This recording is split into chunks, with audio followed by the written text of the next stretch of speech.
Good evening to all of you.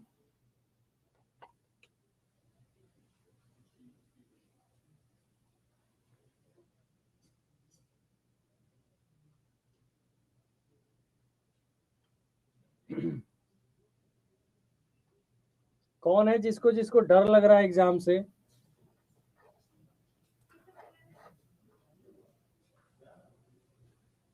जय हिंद चंदन, जय हिंद। विजेता को डर लग रहा है। और क्षितिज, और कौन है? आलोक। ये कौन है भैया? विकी, एग्जाम होगा ना सर? आपके एग्जाम से क्या करना है सुप्रीम कोर्ट के फैसले को? उसके रिगार्डिंग भी नहीं है। हेलो।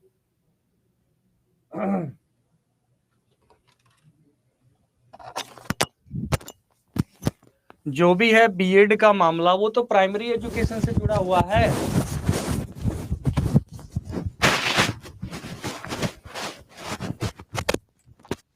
प्राइमरी का मामला है, वो बीएड से जुड़ा हुआ है। उसमें आप लोगों को क्या चिंता करनी है? एग्जाम दीजिए आराम से। गवर्नमेंट और बीपीएससी का भरोसा है, तो उस कॉन्टेक्स्ट में तो भरोसा की बात नहीं है। जो बीएड का मामला है वो डिफरेंट मामला है।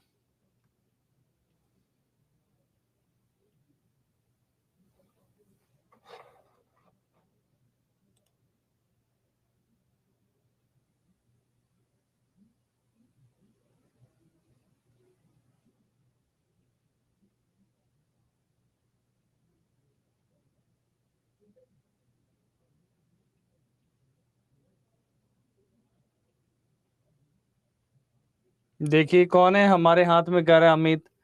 बीपीएससी के हाथ में है ना, हमारे हाथ में जो काम था वो हम लोग कर रहे हैं।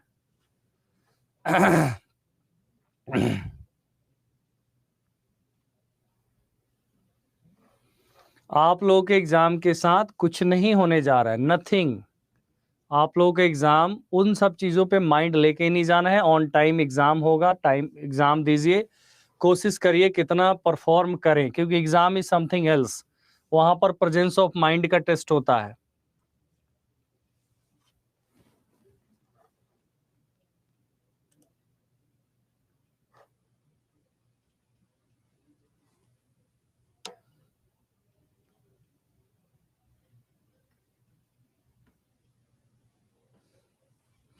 थोड़ा सा 2 मिनट रुकिएगा।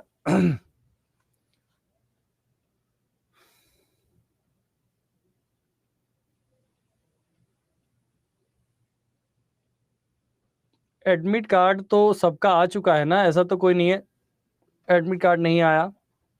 एडमिट कार्ड आ गया होगा, सीटी आ गया, सेंटर कंफर्म नहीं है। ओके।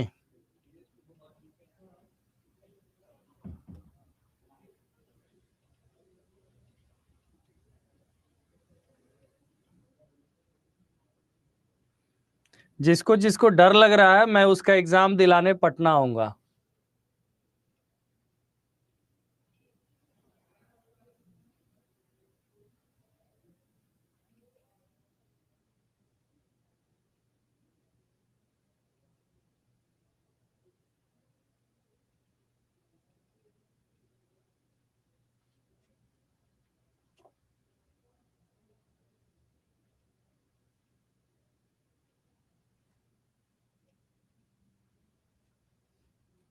पटना आऊंगा, उसके बाद फिर मुजफ्फरपुर भी आ जाऊंगा। बट एक टाइम पे कैसे आ पाऊंगा वहां पे?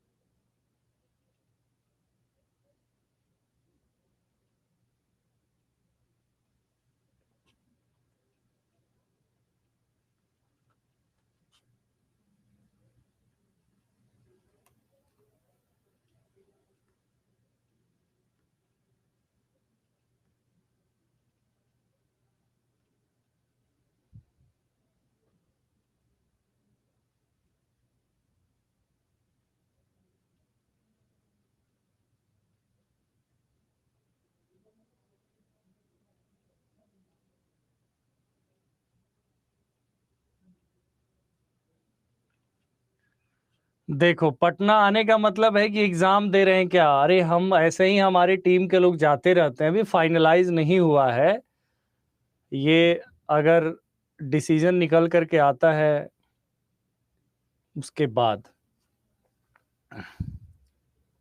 कई बार पेपर्स में हमें जहाँ जाना होता है हम लोग जाते रहते हैं। अभी हमारी टीम के लोग हाई कोर्ट का पेपर था वहाँ गए थे, अलग अलग एग्जाम्स में जाते रहते हैं। और फिर बिहार घर है तो क्यों नहीं आएंगे बताइए? कसम खाएं कि बस बाहर ही रहना है, गुड़गांव में ही बैठे रहें।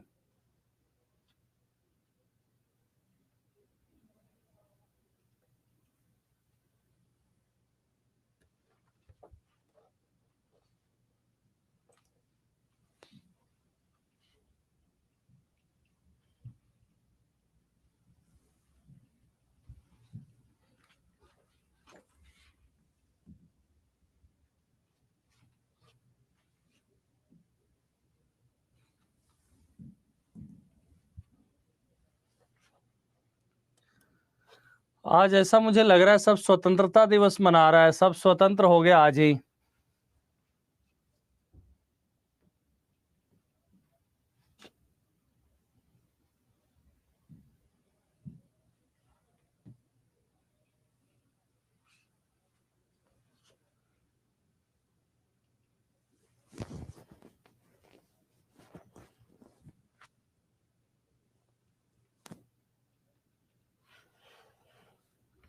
देखिए, मैं आप लोगों को बताता हूं, जिन लोगों का रिवीजन ठीक होगा, रिवीजन मतलब कि बहुत डीप रिवीजन नहीं, जो रिवीजन जितने पॉइंट्स जितने भी टॉपिक्स कवर हुए हैं, अगर आपने ठीक से रिवीजन कर लिया है तो आप केवल और केवल सोचिए किसके बारे में।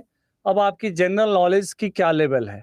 जनरल नॉलेज में भी बहुत मुश्किल सवाल नहीं है, नहीं मतलब आता है आपके, क्योंकि कॉमन पेपर है जनरल नॉलेज में भी। तो हाँ, ये कह सकते हैं अब हिस्ट्री कभी पढ़ा ही नहीं तो कुछ भी पूछ लिया, तो फिर नहीं आता तो नहीं आता।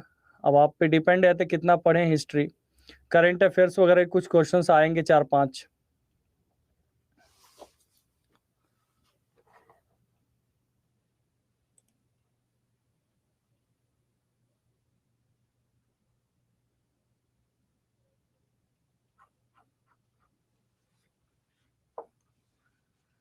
तो चलिए फिर हम लोग स्टार्ट करते हैं। बहुत हुई बातचीत, लास्ट में फिर देखेंगे, बातचीत करेंगे। आज काफ़ी कम लोग आए हैं क्लास में भी, क्योंकि एक माहौल बन गया है थोड़ा सा।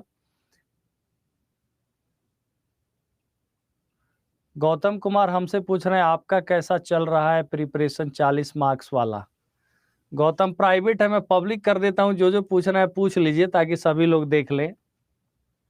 भैया हमारा कौन सा प्रिपरेशन चल रहा है? हम डेली आपके पढ़ाते रहते हैं, बस यही काम है हमारा। जीवन इतना ही है सुबह से शाम तक। पटना अगर आ गया तो आप लोगों का पेपर है, जहाँ पे पहुंच जाऊंगा थोड़ा बहुत हमारा भी रहता है कि कहीं कहीं घूमते रहें।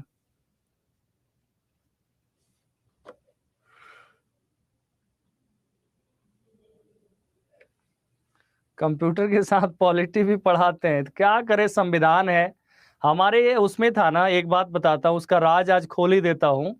आप लोग जो कह रहे हो, एक पेपर पढ़ना होता था हमें फोर्थ सेमेस्टर में, इंडियन कॉन्स्टिट्यूशन। अगर आपका कोई साथी बेंगलोर यूनिवर्सिटी से पढ़ा होगा तो आप पता करना। वहां पर एक सेमेस्टर में होता था कि कन्नड़ पढ़िए, कन्नड़ लैंग्वेज पेपर। तो हमसे ठीक पहले वाले में कन्नड़ था, और हमारे में आया कि नहीं, अब हिंदी को अलाउ कर दिया गया, तो हिंदी पढ़ा था एक सेमेस्टर तक। हाँ, वीटीयू के भी हमारे साथ थे काफी लोग, विश्वेश्वरैया टेक्निकल यूनिवर्सिटी वाले। तो हमारा वीटीयू नहीं था, तो उसमें क्या था, एक सेमेस्टर पढ़ना होता था कन्नड़, एक सेमेस्टर संविधान पढ़ना होता था, भारतीय संविधान, इंडियन कॉन्स्टिट्यूशन। तो बिहार के लोग जन्मजात नेता होते हैं, मतलब बचपन से संविधान की बात करेंगे, आर्टिकल, अनुच्छेद। तो वो संविधान जब मिल गया पढ़ने को, अब हमने इतना पढ़ना शुरू कर दिया कि फिर वो संविधान भी मुझे आ गया। हाँ, और इकोनॉमी तो जीवन में आदमी सीख जाता है ना, जैसे गरीब से थोड़ा सा ठीक बनने में इकोनॉमी सीख लिया, शेयर मार्केट सीखी, ट्रेडिंग सीखी, ये थोड़ा सा भारतीय अर्थव्यवस्था के बारे में पढ़ना सीखा, पढ़ते पढ़ते इकोनॉमिक टाइम्स न्यूज़पेपर इतने साल पढ़ा कि बस इकोनॉमिक्स आ गई, वही हुआ है बस। इसलिए इकोनॉमिक्स में पढ़ाता हूँ, आपने देखा होगा, पॉलिटी भी पढ़ा लेता हूँ, मेन तो उससे कोई मतलब रहा नहीं था हमारा।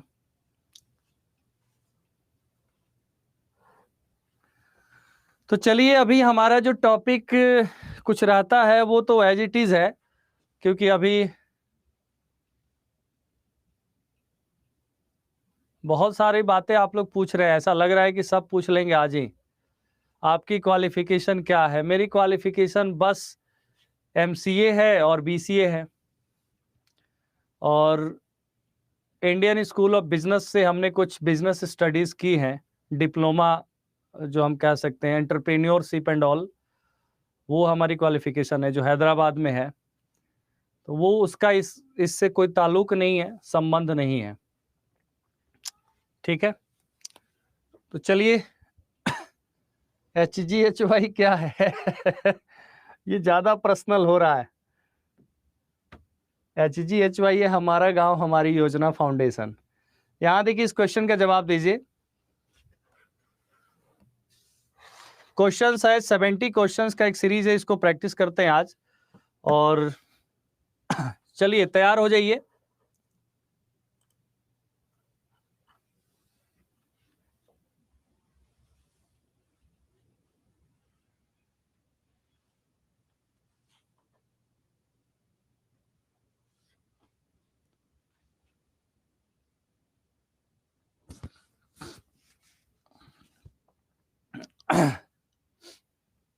अभी आपका क्लास चलेगा, आप चिंता मत करिए, अभी आपका क्लास चलेगा, स्टिल होगा होगा, सब होगा, डोंट वरी, प्रैक्टिस भी तो करना है हमें। सब मिला जुला करके चलते रहेगा। अभी चल रहा है क्लास, तब तक इसको करते रहिए। आप अपना जो पढ़ रहे हैं वो पढ़ते रहिए, आप थोड़ा सा टाइम निकाल करके 2 घंटा जुड़ जाइए। आप लोग कहिएगा तब तक इसको एक्सटेंड करेंगे। नेटवर्क दैट, तो डर तो इसी से हटेगा ना, क्वेश्चंस की प्रैक्टिस से। A network that is connected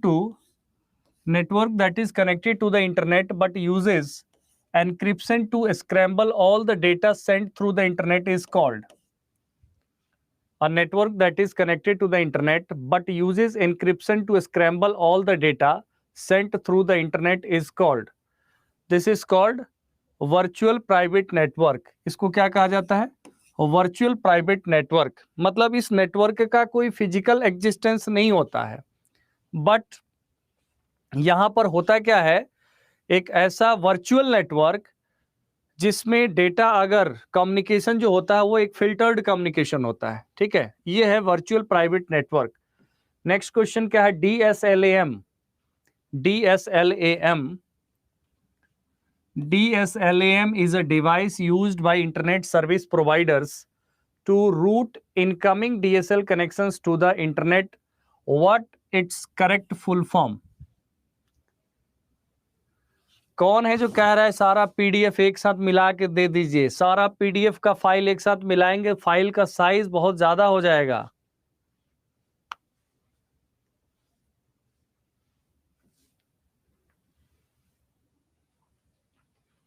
DSLAM is a device used by internet service provider ISPs to route incoming DSL connections to the internet. What is the full form of DSLAM? Digital Subscriber Line Access Multiplexer. Digital Subscriber Line Access Multiplexer. Option A is right. Next question.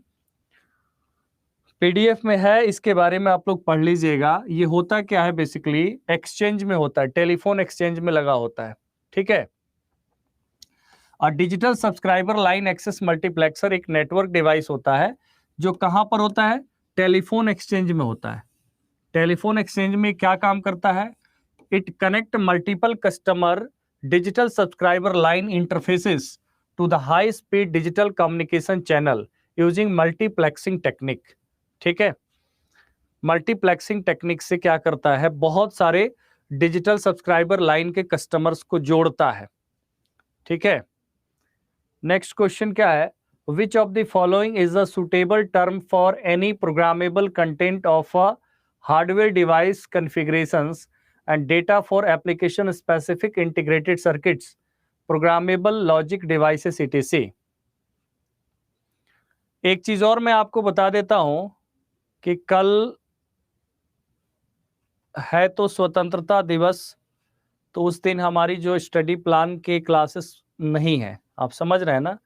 But मैंने request किया कि 2 घंटे YouTube पे हमें जो है, क्योंकि हमारे रिक्वेस्ट क्या कर रहा है, मतलब स्टाफ से रिक्वेस्ट किया, स्टाफ लोग ही सब छुट्टी पर रहते हैं क्योंकि कल स्वतंत्रता दिवस है, किसी को आप रोक नहीं सकते हैं। बट हमने कहा कि नहीं भैया, हम स्वतंत्रता दिवस के दिन भी 2 घंटा क्लास लेंगे यूट्यूब पे। तो आप लोग कल 2 घंटे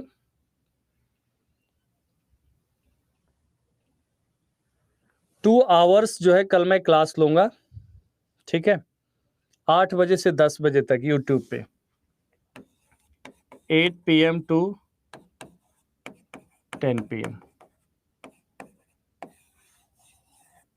ये कल की मैं बता रहा हूं, तो कल आप लोग डेफिनेटली ज्वाइन करिएगा कल। ठीक है, कल एक स्वतंत्रता दिवस पे एक अच्छा रिकॉर्ड बनाते हैं, और जितने कंप्यूटर साइंस के स्टूडेंट्स हैं सबको एक जगह आपको देखने का मौका मिलेगा 8 बजे। ठीक है, जलेबी समोसा जो भी चाहिए वो मैं इंतज़ाम कर दूंगा कल 8 बजे, लेकिन हाँ नाइट में ही लूंगा 8 बजे, क्योंकि दिन में तो सब लोग सेलिब्रेशन, इधर उधर स्कूल्स में जाना, घूमने जाना। पिछले बार मैं इंडिपेंडेंस डे के दिन बिहार में ही गया था, तो मैं भी किसी स्कूल में गया था पिछली बार।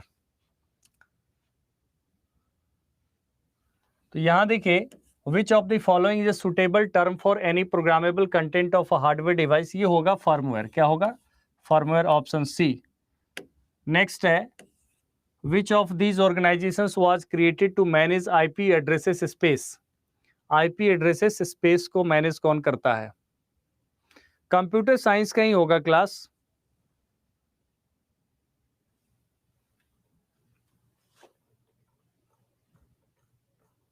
कल आपका ये पेड क्लास जो है ना, ये नहीं रहेगा, यूट्यूब पे 8 से 10 का रहेगा। तीसरा क्वेश्चन समझा नहीं? तीसरे क्वेश्चन में ये पूछा गया है कि जो ऐसा प्रोग्राम है जो हार्डवेयर डिवाइस के कॉन्फ़िगरेशन से रिलेटेड है। ठीक है, वन टाइम प्रोग्रामेबल, जो one time programmed hardware component होता है, उस पे जो प्रोग्राम होता है वो चेंज नहीं हो सकता, उसको कहा जाता है फर्मवेयर। क्या कहा जाता है उसे? फर्मवेयर प्रोग्राम कहा जाता है। जैसे बायोस होता है, तो बायोस कहां पर सेव होता है? रोम पर होता है। तो रीड ओनली मेमोरी एक परमानेंट मेमोरी है। और बेसिक इनपुट आउटपुट सिस्टम क्या है? This is the fundamental program जो कंप्यूटर के बूटिंग को इनिशिएट करता है, मतलब कंप्यूटर स्टार्ट करता है बेसिक सेटिंग, तो वो फर्मवेयर है। क्या है? फर्मवेयर प्रोग्राम है, बेसिक इनपुट आउटपुट सिस्टम है, तो इसको फर्मवेयर कहा जाता है। ठीक है, एंड वन टाइम प्रोग्राम मतलब that can not be erased at any instance of time. ठीक है, which of these organisations was created to manage IP addresses space?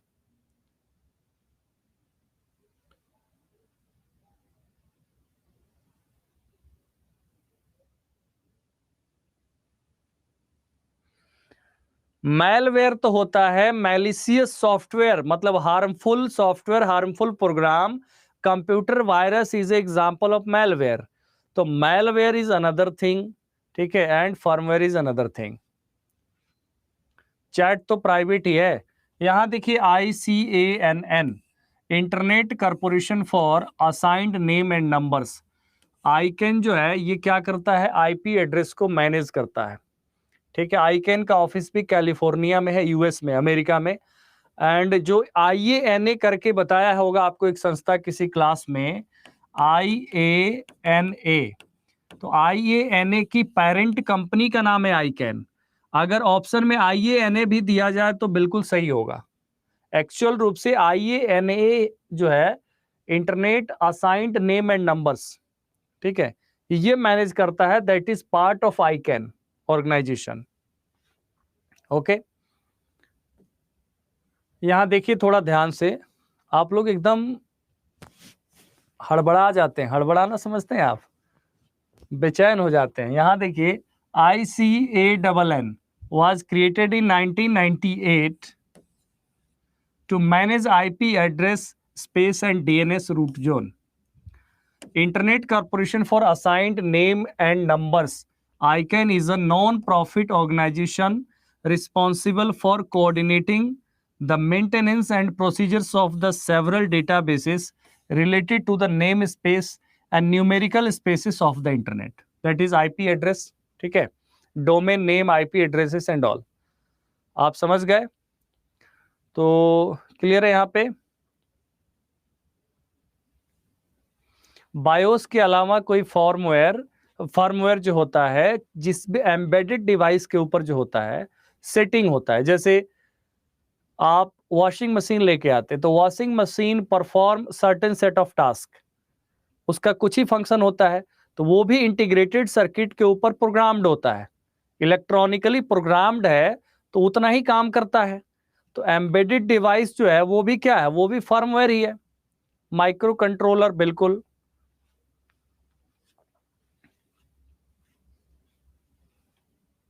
Mobile तो एक कंप्यूटर है, स्मार्ट मोबाइल तो पूरा एक ऑपरेटिंग सिस्टम के थ्रू काम करता है।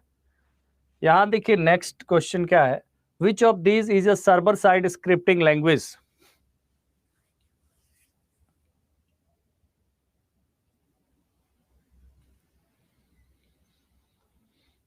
देखिए client side and server side. Client side होता है जो फ्रंट एंड डिजाइन करने में फ्रंट एंड के लिए यूज होता है, user interface.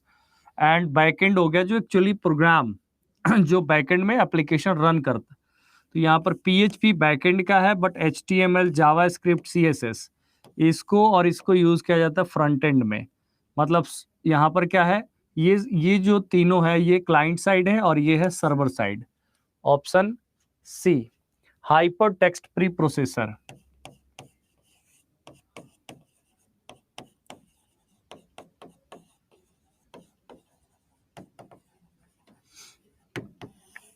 Hyper text pre processor. Which of the following is not a cloud computing service provider?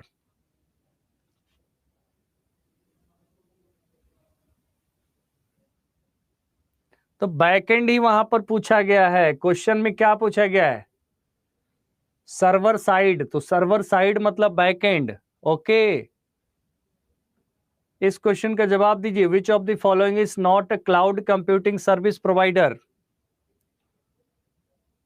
Cloud computing service provider.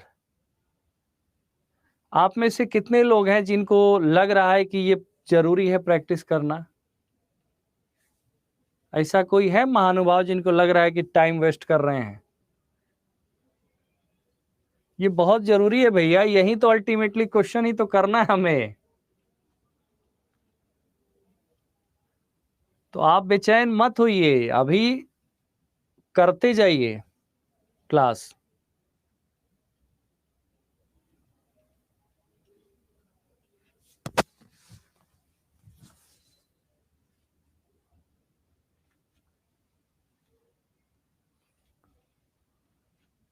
यहां देखिए, विच of the following is not a cloud computing service provider. देखिए Amazon web service जो है, AWS ही तो है ही है, Google का cloud है ही, आप जानते ही हैं, माइक्रोसॉफ्ट एज्योर, IBM का भी है, इंटेल तो चिप मैन्युफैक्चरिंग कंपनी है, और छोटी कंपनी नहीं, दुनिया की सबसे बड़ी चिप मैन्युफैक्चरिंग कंपनी है, ठीक है, इंटेल। ऑप्शन डी यही पूछा गया यहाँ पे, कौन सा नहीं है, not a cloud computing service provider. Next देखिए यहाँ पे, match the following, class A, B, C।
1 का C, 2 का B, 3 का A। ऑप्शन 2 सही है। इसमें क्या है? ऑप्शन 2। तो जिनको ये नहीं बना था वो लोग थोड़ा सा इसको देख लीजिएगा, अच्छा क्वेश्चन है। नेक्स्ट क्वेश्चन क्या है?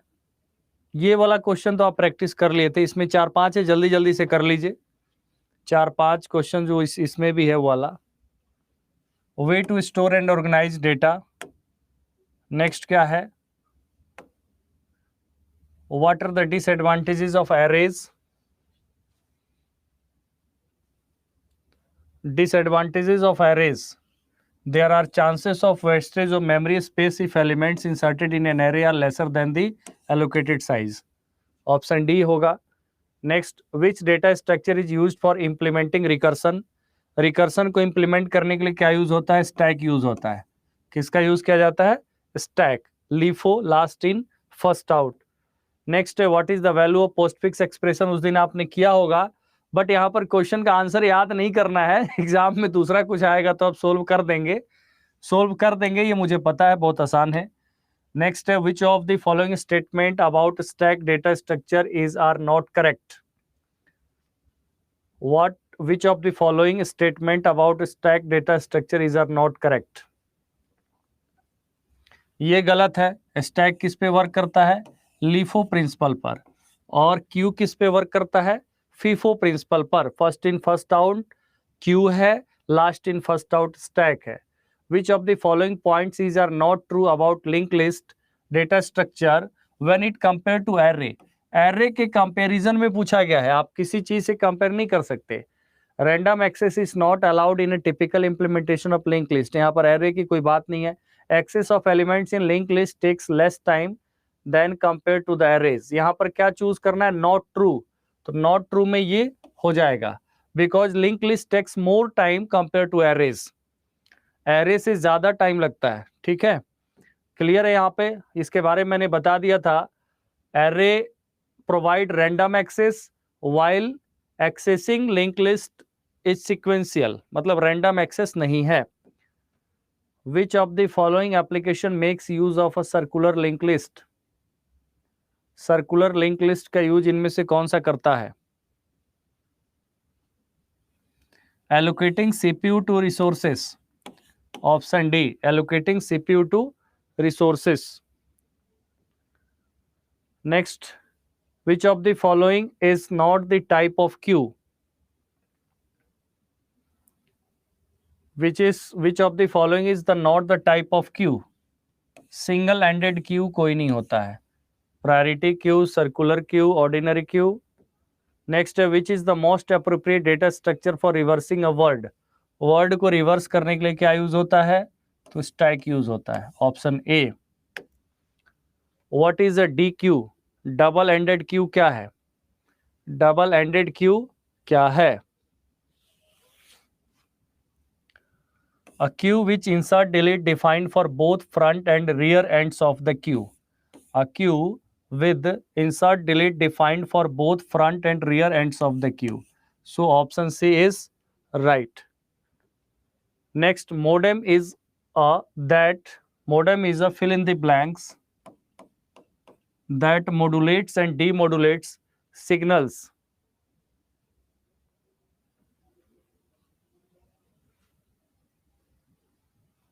मोडेम क्या है? Data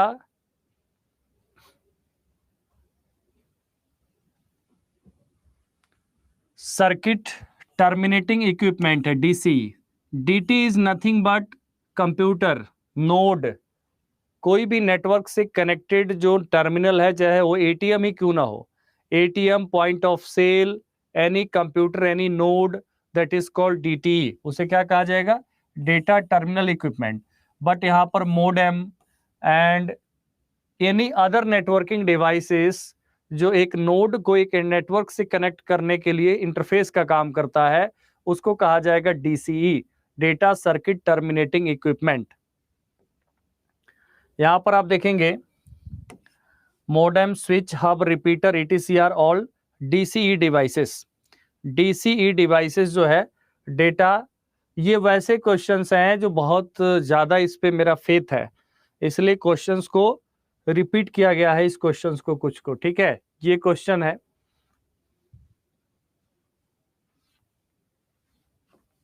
data link layer, physical layer, presentation layer, network layer.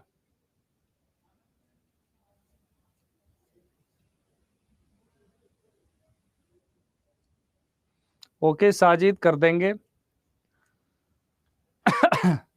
कौन समोसा समोसा फैला रखा है पूरे इसमें? समोसा मिलेंगे तो समोसा जलेबी आइसक्रीम सब खिलाएंगे, बस जिसको मिल जाएंगे उसके लिए बस थोड़ा देर इंतजार करना पड़ेगा, क्योंकि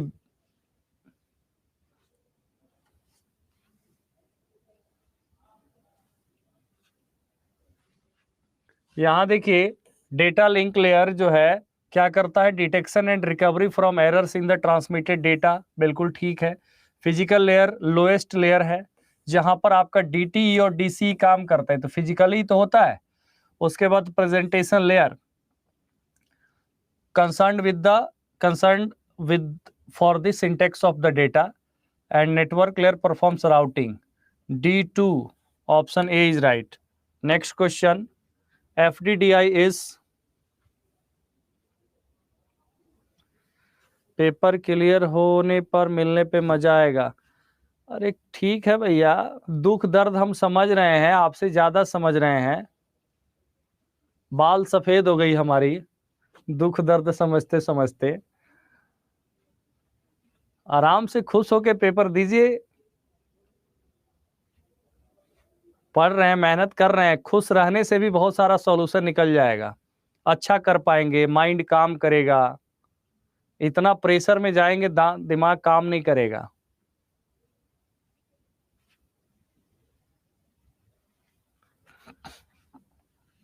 ring network option A.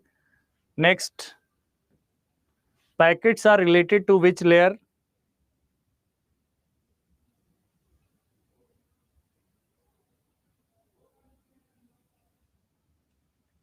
Packets are related to which layer? Network layer. Data are divided into packets on which layer? Network layer, ठीक है, option C. Next, TCP is transmission control protocol is reliable connection oriented protocol, reliable connection oriented protocol, transmission control protocol. Next question है, packet which of the following is true when describing unicast address? Unicast, multicast और broadcast. यहां से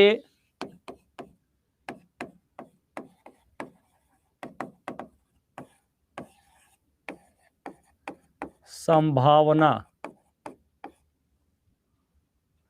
सही लिखा है ना, देख लीजिएगा, हिंदी में मैं कमजोर हूं। संभावना है एक प्रश्न आने का, ठीक है। यहां देखिए क्या है, packets address to a unicast address are delivered to the single interface. Single interface तो यूनिकास्ट, मल्टीपल इनहेरिटेंस मतलब मल्टीकास्ट, मतलब selected, multiple inheritance, multiple address, multicast address, and all तो ब्रॉडकास्ट हो जाएगा, all direction, multi direction, all direction. Next है, इस process whereby media files such as video start playing as they are downloading?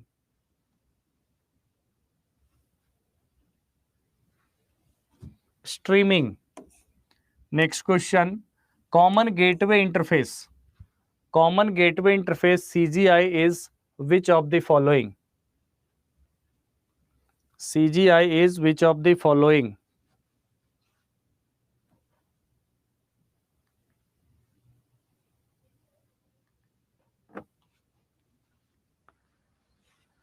An interface that accepts and returns data that may be written into any language that produce executable files.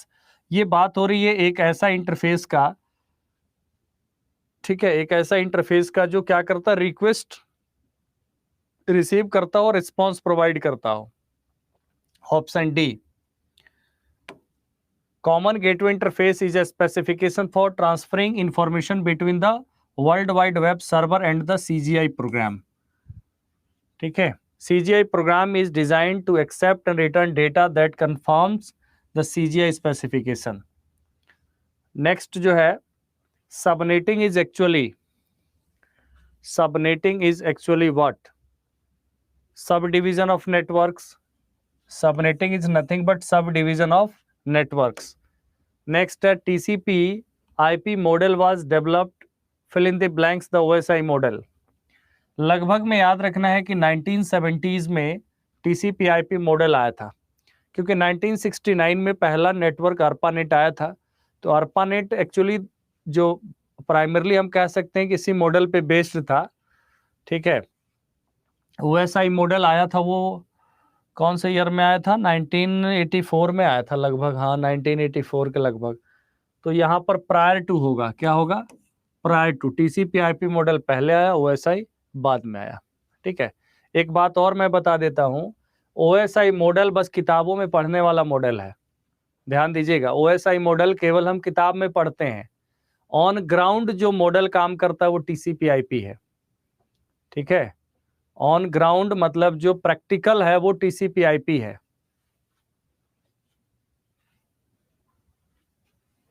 Next है, which layer of OSI model is responsible for end-to-end delivery of data?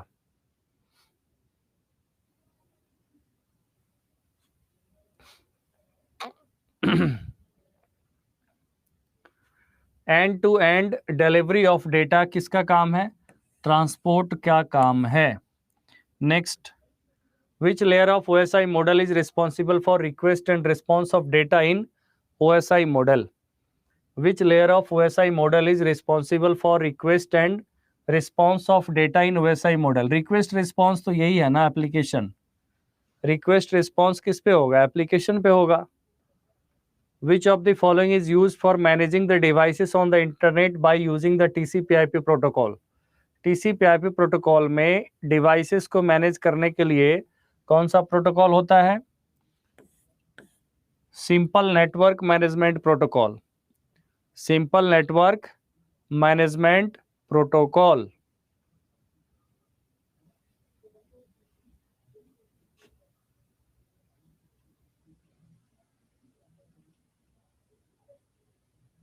Rajesh Kumar ji, आप sorry क्यों बोल रहे हैं?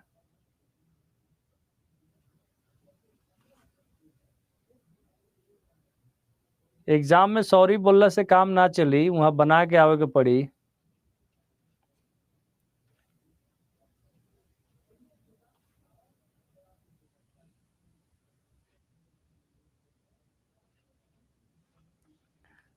Next question क्या है? DHCP dynamic host configuration protocol provides to the client. Delivery network का कैसे काम हो सकता है? नेटवर्क का काम है रूट प्रोवाइड करना, डिलीवर करना तो ट्रांसपोर्ट लेयर का काम है। बेस्ट रूट प्रोवाइड करना नेटवर्क लेयर का काम है, राउटिंग प्रोटोकॉल के थ्रू, इसलिए राउटर यूज होता है नेटवर्क लेयर पे। DHCP dynamic host configuration protocol provides to the client. Answer क्या होगा?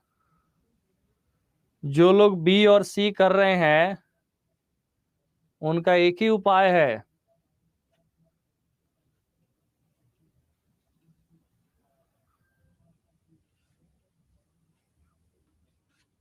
IP address. Dynamic host configuration protocol क्या करता है? डायनेमिकली IP एड्रेस को एलोकेट करता है। ठीक है, क्या करता है? जैसे ही नेटवर्क में कोई न्यू डिवाइस कनेक्ट होता है तो उसको फिजिकली IP एड्रेस असाइन करने के बजाय DHCP protocol dynamically IP address को असाइन करता है। दैट इज IP एड्रेस, यहाँ पर DHCP dynamic host configuration protocol. Next, यहाँ पर आप देखेंगे DHCP क्या है? Dynamic host configuration protocol is a client server protocol that automatically provides an internet protocol host with the IP address. Host को क्या प्रोवाइड करता है? IP address. होस्ट क्या होता है? क्लाइंट मशीन, क्लाइंट सिस्टम जो इंटरनेट से नेटवर्क से कनेक्ट है, that is host. And other related configuration जैसे सबनेट मास्क डिफॉल्ट गेटवे, ठीक है। Next, on which layer SSL is used in OSI model? SSL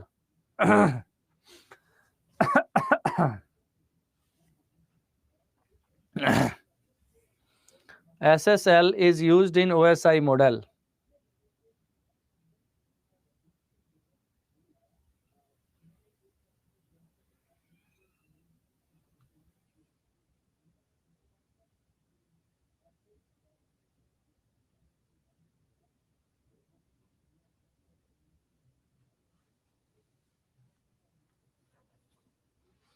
किस पे यूज होता है बताइए? Secure socket layer is used in which model of OSI? Layer of OSI।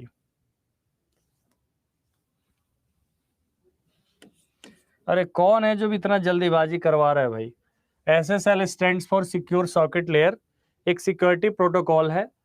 जितने भी आपके पता है, जितने भी दरअसल एप्लीकेशंस हैं जो फाइनेंशियल या ऐसे सिक्योर एप्लीकेशंस हैं, सिक्योर एप्लीकेशंस में क्या होता है कि सिक्योरिटी पर्पस से डिजिटल सर्टिफिकेट्स वहाँ पे जो होता है SSL सर्टिफिकेट्स वेबसाइट्स में होते हैं, ठीक है। Companies and organizations need to add SSL certificates to their website to secure online transaction and keep customer information private and secure. On which layer IMAP is used in OSI model?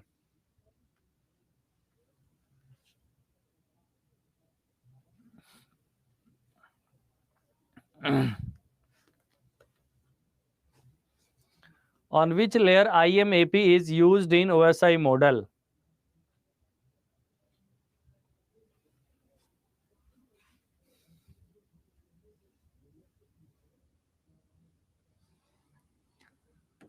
Internet message access protocol, application layer, किस layer का protocol है? Application layer. Internet message access protocol और IMAP standard email retrieval protocol है, जैसे POP है, post office protocol, and क्या है, IMAP है, या माइम है। माइम TCP/IP प्रोटोकॉल है, multipurpose internet mail extension, internet message access protocol, and POP post office protocol.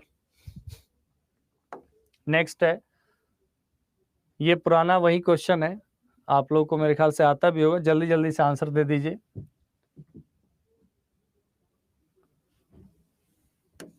Next, Python case sensitive है या नहीं है? है। Next, .py Python file name. Python is both compiled and interpreted. Python क्या है? Both compiled and interpreted है। Next step, Python support the certain of anonymous function at run time. बिना नाम का फंक्शन आप रन टाइम डिक्लेयर कर सकते हैं, फंक्शन को डिक्लेयर कर सकते हैं किसके हेल्प से? Lambda. Next, what are the order of precedence in Python? Order of precedence क्या होता है? PEMDAS। दो बात याद रखना है, order of precedence and associativity. Parenthesis, exponential, multiplication, division, addition, subtraction, PEMDAS। Next, ये वाला क्वेश्चन जो नहीं किए होंगे सोल्व कर लीजिए। ये है एक्सपोनेंशियल, 2 टू द पावर, यहाँ पहले इसको सोल्व करेंगे तो 9 आएगा, 2 टू द पावर 9 मतलब 512। फिर यहाँ पर अगर हम सोल्व करेंगे तो क्या करेंगे? यहाँ पर सोल्व करेंगे तो देखिए, पहले पैरेंथेसिस सोल्व करेंगे तो 2 टू द पावर 3 कितना हो जाएगा? 8 हो जाएगा। पावर कितना हो जाएगा? 2, तो 64। और यहाँ पर क्या क्या हो जाएगा? क्योंकि सेम प्रेसिडेंस है, सेम जो है यहाँ पर ऑपरेटर यूज हुआ है, तो प्रेसिडेंस क्या हो जाएगा? राइट से लेफ्ट यहाँ चलता है, एक्सपोनेंशियल में प्रेसिडेंस राइट से लेफ्ट चलेगा। तो पहले ये करेंगे, बाद में ये करेंगे, तो ये भी 512 हो जाएगा, ऑप्शन ए। नेक्स्ट क्वेश्चन, ये प्रेसिडेंस वाला फाइल आपको फिर भी भेज दूंगा आज। नेक्स्ट है, which of the following is truncation division operator? Truncation division operator, truncation division क्या होता है? इसको फ्लोर डिवीजन कहते हैं। फ्लोर डिवीजन क्या करता है, इंटीजर पार्ट को आउटपुट के रूप में देगा। इंटीजर पार्ट मतलब अगर आप 16 को 3 से डिवाइड करेंगे तो वैल्यू 5 देगा, ठीक है। 5 पॉइंट कुछ आ रहा है तो केवल ये 5 पार्ट देगा, पॉइंट वाला डेसिमल ये जो पार्ट देगा वो इंटीजर देता है। इसी को कहा जाता है ट्रंकेशन डिवीजन ऑपरेटर, ठीक है। नेक्स्ट है which of the following is not a core data type in Python. Core data type क्या है, टपल है, लिस्ट है, सेट है, डिक्शनरी, यहाँ पे क्लास जो है नहीं है। नेक्स्ट क्या है, लेंथ, एक फंक्शन होता है लेंथ फंक्शन, इसमें अगर इसके लेंथ को आपको कैलकुलेट करना हो तो यहाँ पर क्या है, लेंथ इसका कितना हो जाएगा 4, क्योंकि लेंथ यहाँ पर बीच में एक स्ट्रिंग है तो वो एक काउंट होगा, लेंथ इज 4। एंड नेक्स्ट क्या है, what arithmetic operator can not be used with string Python in Python. Python में स्ट्रिंग में क्या यूज नहीं हो सकता, इसमें इसका यूज होता है कनकैटिनेशन के लिए, इसका होता है रिपीटेशन के लिए, इसका कोई यूज नहीं होता माइनस का। नेक्स्ट क्या है यहाँ पर, which of the following statement is use to create an empty set in Python. Empty set in Python, ये यूज होता है सेट फंक्शन, ठीक है। करली ब्रेसेस होता है किसके लिए, डिक्शनरी के लिए होता है। Which of the following is a Python tuple.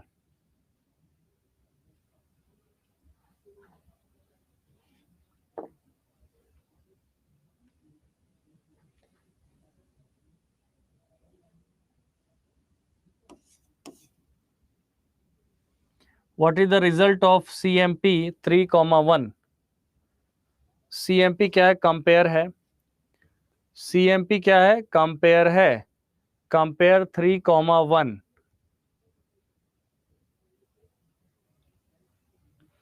देखिए अगर यहाँ पर x is greater than y तो वैल्यू आउटपुट आएगा 1, x is less than y तो -1, x इक्वल टू y तो 0, ठीक है। तो यहाँ पर x is greater than y तो क्या आएगा 1, ठीक है। नेक्स्ट यहाँ पर what is the value of the following expression. 45 का आंसर रॉन्ग है क्या, 45 का ठीक है, सही है, डी होगा।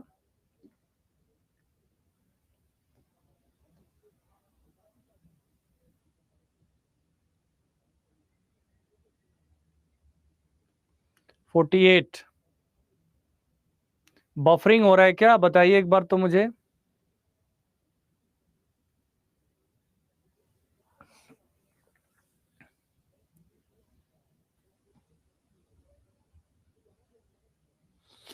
नहीं हो रहा है बफरिंग, जिसका दिक्कत हो रहा है रिज्वाइन करिए। देखिए यहाँ पे इसका वैल्यू क्या हो जाएगा, अगर ये सेम डिवीजन ऑपरेटर है तो लेफ्ट से राइट प्रेसिडेंस चलेगा, तो 4 डिवाइड बाई 2 2 होगा।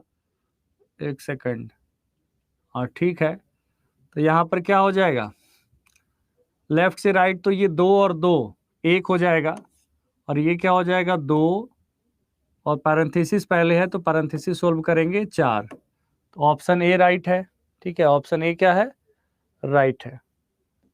नेक्स्ट, पाइथन के बारे में इसमें से कौन सा स्टेटमेंट करेक्ट है, कौन सा स्टेटमेंट करेक्ट है। पाइथन हाई लेवल लैंग्वेज है and it is free and open source language है। ये वाला पॉइंट जो है ना, फ्री एंड ओपन सोर्स, ये वाला पॉइंट एग्जाम के लिए बहुत इंपॉर्टेंट है, ठीक है। खासकर अगर एनसीईआरटी को ठीक से फॉलो किया गया तो इस क्वेश्चन का 110% चांस रहता है, ठीक है। मतलब किस्मत की बात है। It is an interpreted language as Python programs are executed by an interpreter. Python programs are easy to understand and they have clearly defined syntax and relatively simple structure. All 1 and 2, 1 to 3 are correct. ठीक है। Next क्या है, symbol is used as the Python prompt. Python prompt के रूप में इसको use किया जाता है, which indicates that the interpreter is ready to take instruction. क्या होगा आंसर? इस prompt का मतलब है interpreter is ready to take instructions. Option A. बताइए, a string is an immutable data type. It means that a string is an immutable data type. It means that question number 51. A string is an immutable data type. It means that the contents of the string cannot be changed after it has been created. यहां पर एक बात देखिएगा, ये लिखा हुआ है string is a sequence of character. ये स्टेटमेंट सही है या गलत है? बताइए।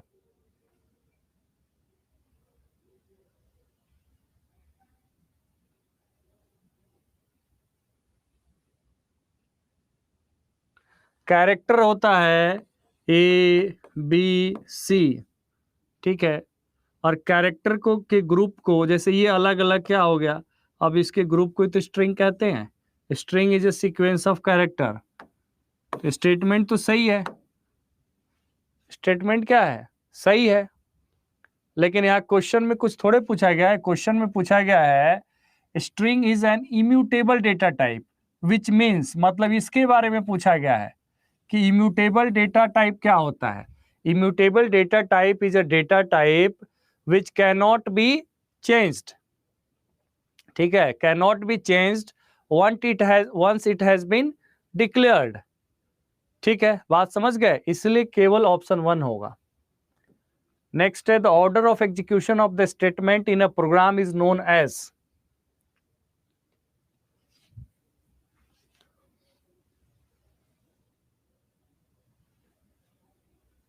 Order of execution of statements in a program is known as flow of control. Option 3.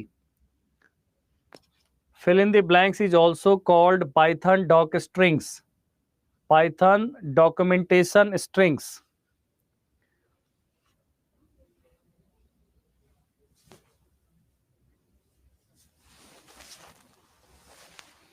Python में सिंगल लाइन कमेंट के लिए क्या यूज किया जाता है?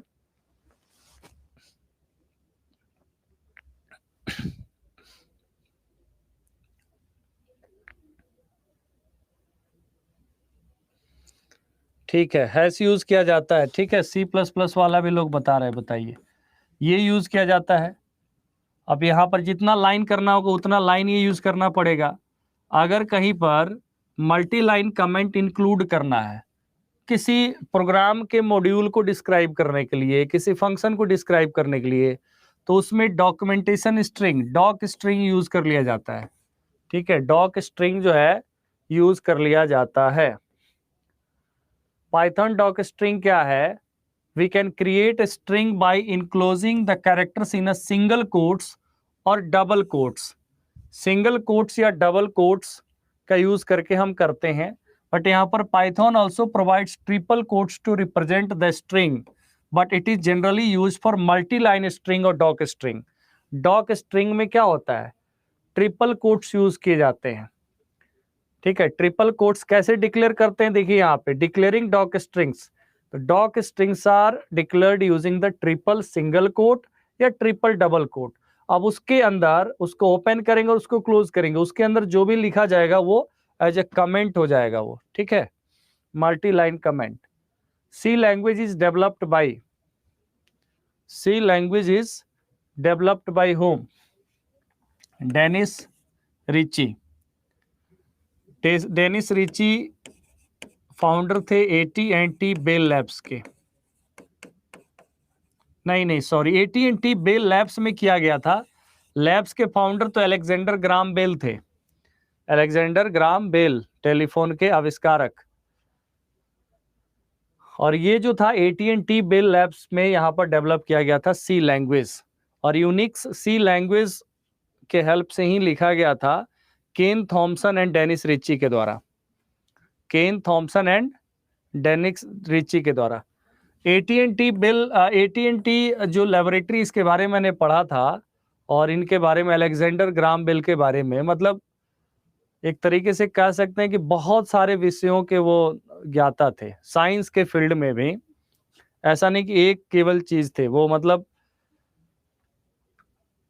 और इन्होंने ये 1930 के लगभग में AT&T बेल लैब्स की स्थापना की थी। बट उस बात पे मत जाइए, जनरल नॉलेज की चीजें हैं, नहीं आएगा इतना year. Header file in seal contents,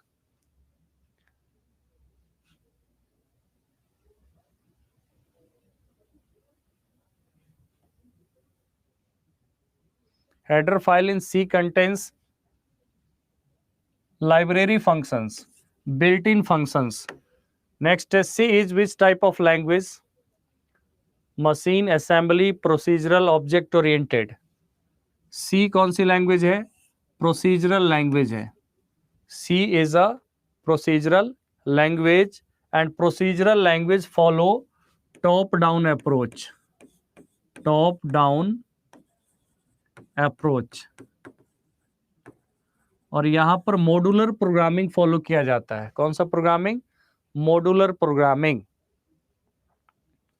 next है when we mention the prototype of a function.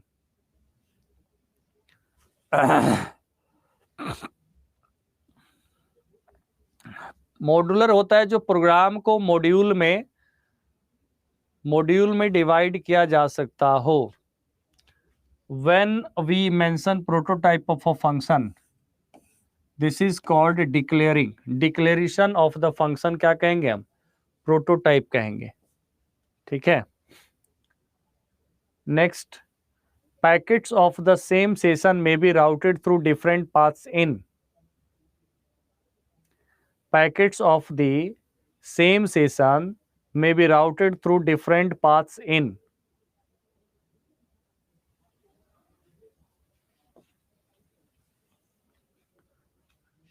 TCP and UDP, transmission control protocol and user datagram protocol. Clear? Transmission control protocol and user datagram protocol. Okay. Next, multiplexing technique that shift each signal to a different carrier frequency. Multiplexing technique that shift each signal to a different carrier frequency. FDM, TDM, WDM, both A and B, none.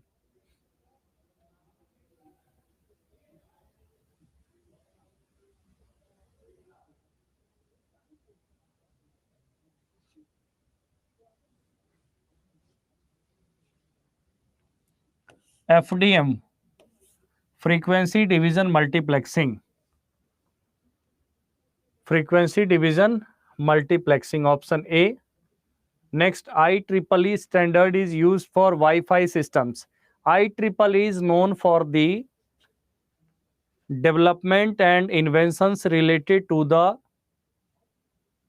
transmission mediums and networking devices, electronic devices. यहाँ पर IEEE क्या है? Institute of electrical and electronic engineers. IEEE standard provides the standard for the, जैसे coxal cable के लिए कह सकते हैं, या फिर मतलब नेटवर्किंग डिवाइसेस के लिए। वाईफाई के लिए पूछा गया यहाँ पे 8.802.11, ऑप्शन 1 इज राइट। रुकते हैं 2-4 मिनट के लिए।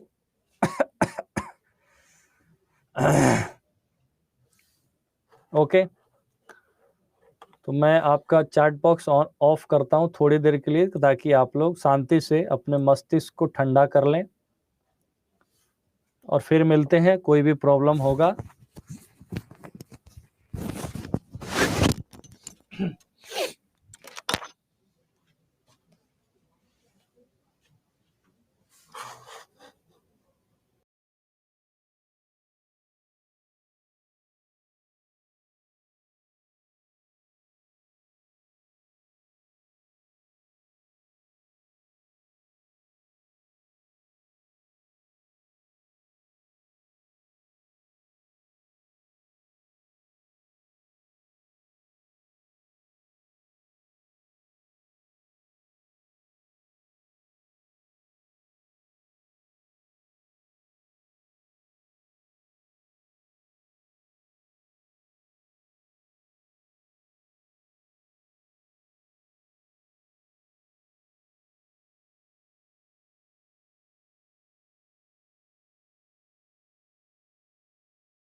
आंसर करिए क्या होगा। Next question 61, fill in the blanks is the continuous ability to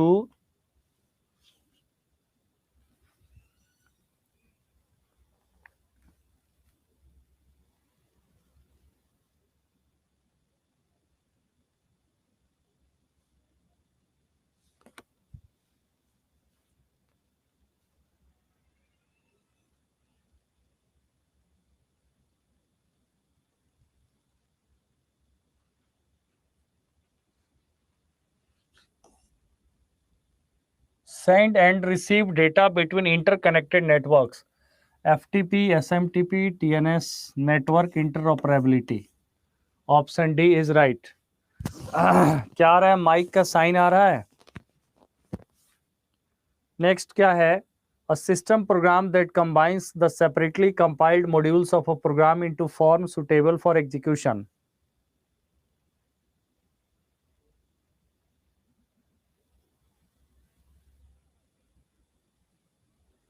IEEE का फुल फॉर्म लिख दीजिए।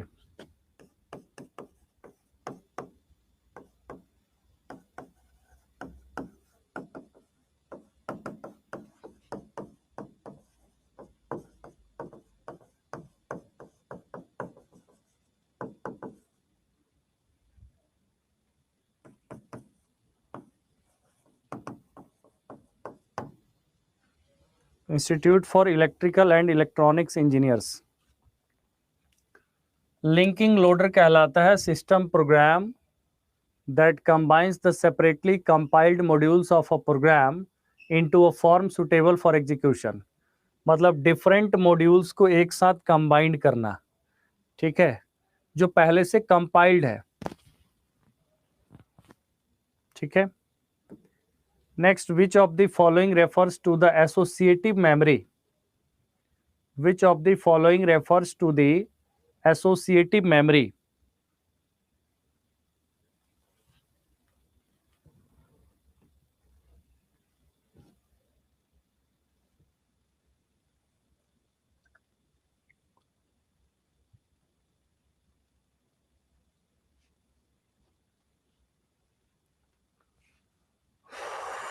पहला क्या है, address of the data is generated by the CPU and the address of the data is supplied by the users. There is no need for an address, the data is used as an address. ये बिल्कुल सही जवाब होगा। जो content होता है memory का, memory content act like address, तो so there is no need to assign other address to the contents to the data. There is no need for an address. The data is used as an address. मतलब data जो memory में available है that act as a address. So answer is C, associative memory.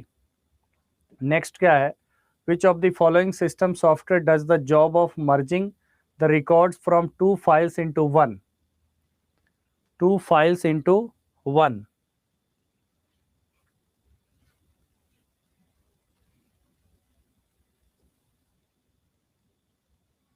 62 को check करना है। 62 बिल्कुल सही है, ठीक है। 62 इज एब्सोल्युटली राइट।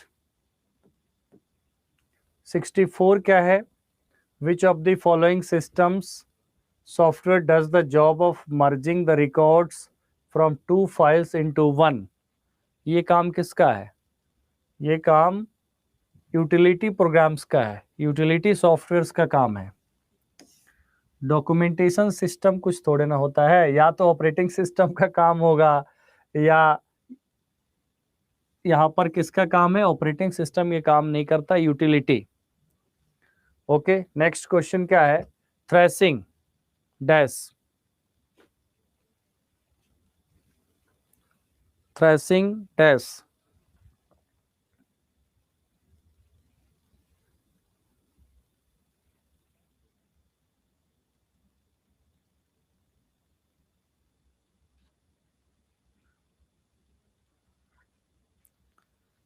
देखिए, पुअर पेजिंग एल्गोरिदम्स क्या है, पुअर पेजिंग एल्गोरिदम्स है कि only the pages required during the process are loaded into the main memory. Paging तो यही है ना, पेजिंग का मतलब होता है कि प्रोसेस से रिलेटेड जो प्रोसेस से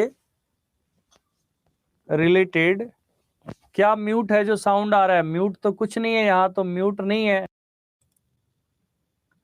ओके, यहां देखिए, poor paging algorithms cause thrashing, मतलब the pages which are required are not available in main memory.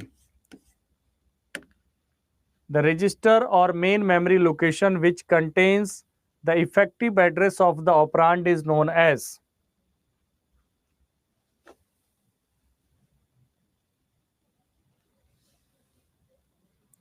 The register or main memory location which contains the effective address of the operand is known as.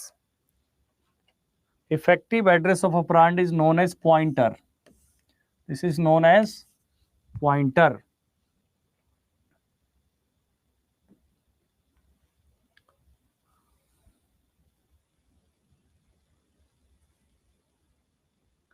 Thrashing can be avoided if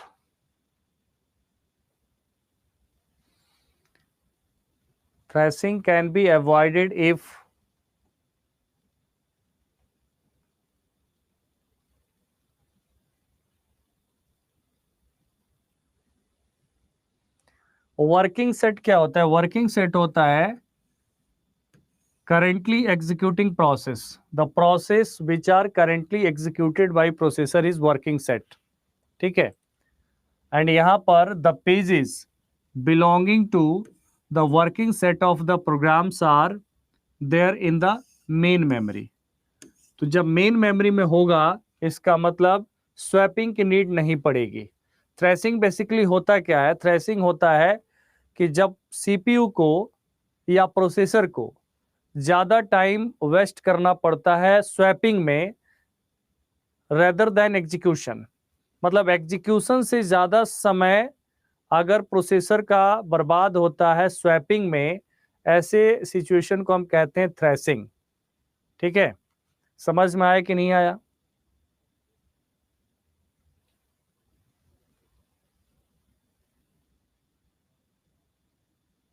Lincoln Kumar 61, एक बार फिर से क्या था 61 में? भैया हम तो बहुत आगे आ गए।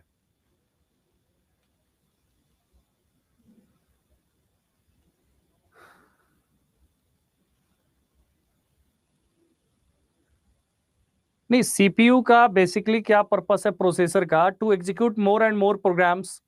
तो जो भी कॉन्सेप्ट है, जैसे स्वैपिंग, स्वैपिंग का मतलब है कि अगर कोई ऐसा प्रोसेस है जो मेन मेमोरी में लोकेटेड है, उसको वहां से सेकेंडरी में स्टोर करना, सो दैट कि वो फ्री हो। ठीक है, तो दूसरा प्रोसेस वहां पर आए एग्जीक्यूशन के लिए। यहां पर आप देखेंगे the pages belonging to the working set of programs are in there in the main memory. अगर ये है तो थ्रेसिंग होगा ही नहीं। ठीक है, नेक्स्ट है fragmentation of the file system.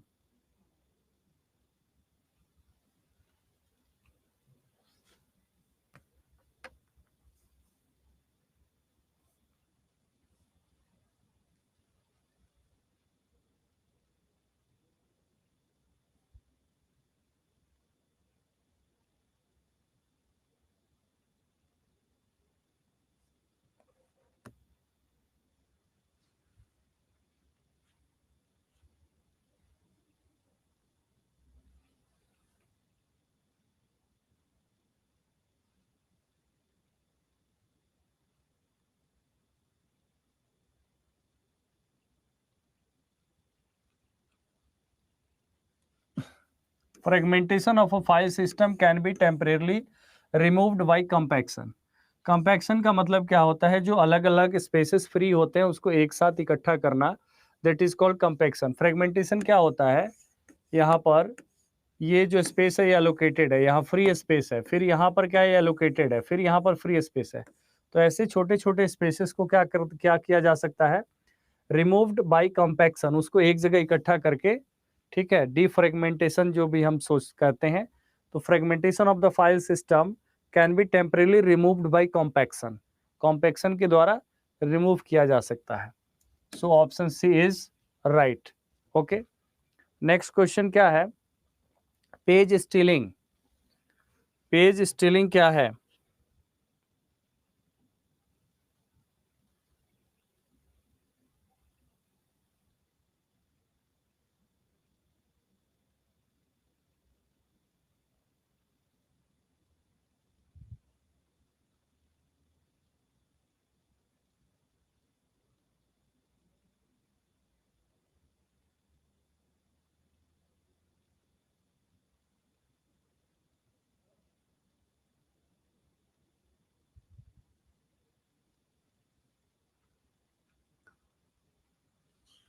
Taking page frame from other working set, मतलब अदर प्रोसेस से रिलेटेड पेजेस को ले लेना, that is called page stealing. Stealing का मतलब ये होता है चोरी करना, ठीक है।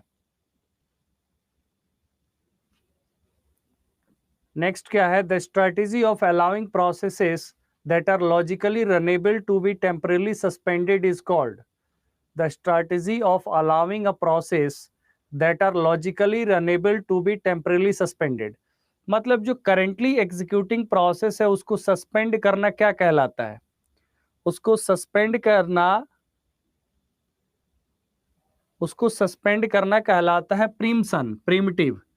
प्रिमिटिव का मतलब ये होता है जैसे फोर्सिबली ले लेना, या फिर मतलब फोर्सिबली छोड़ देना, मतलब टेकन अवे। प्रोसेसर के कॉन्टेक्स्ट में प्रोसेसर जिस प्रोसेस को एग्जीक्यूट कर रहा हो अगर उसको छोड़ के वो दूसरे पे चले जाए, वही प्रिम्पशन है। नॉन प्रिम्पशन मतलब पहले उसको कंप्लीट करेगा उसके बाद वो दूसरे प्रोसेस पे जाएगा, नॉन प्रिम्पशन है। जैसे अगर आप देखेंगे राउंड रॉबिन शेड्यूलिंग में क्या होता है, राउंड रॉबिन शेड्यूलिंग कौन सा शेड्यूलिंग है,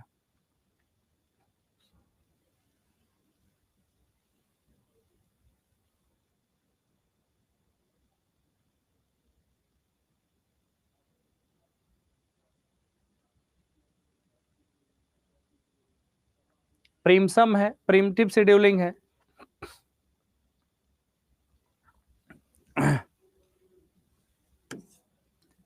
ठीक है, तो ये था एक क्वेश्चन का सेट जो हो गया ओवर, ठीक है, जो हो गया ओवर। तो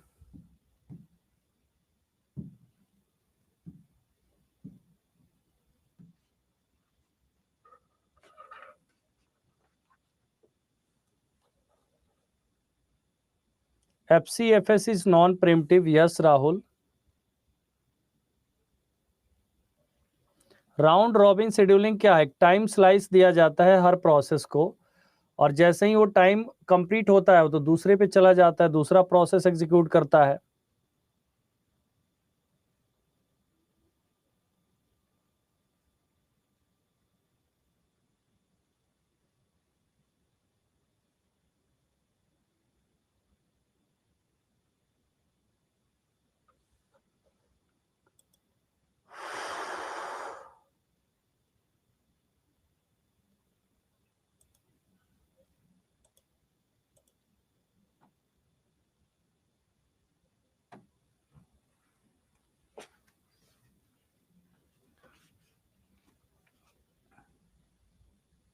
थोड़ा देर रुक जाइए, मैं PDF ट्रांसफर कर रहा हूं आप लोगों को। अब जो भी आप लोगों के थोड़े बहुत डाउट इश्यूज होंगे उसको डिस्कस किया जाएगा, बस आज ज़्यादा कोई अलग टॉपिक होगा नहीं, इसलिए ज़्यादा बेचैन होने की ज़रूरत नहीं है। बेचैन होते रहिए और अपना रिवीजन करते रहिए।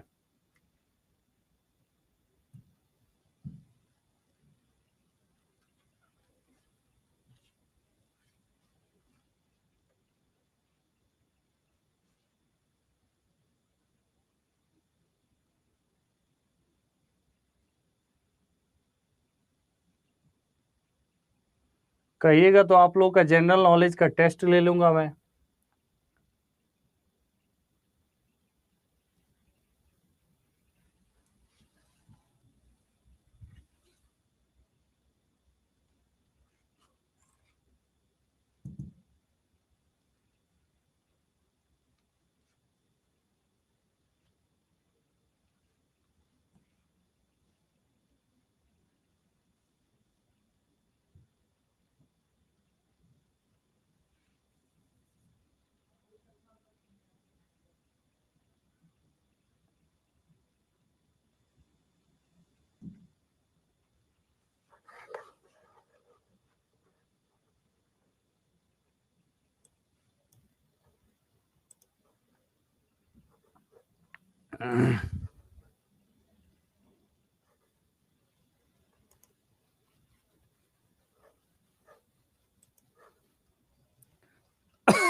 बस 3-4 दिन और भगवान सुरक्षित रख ले।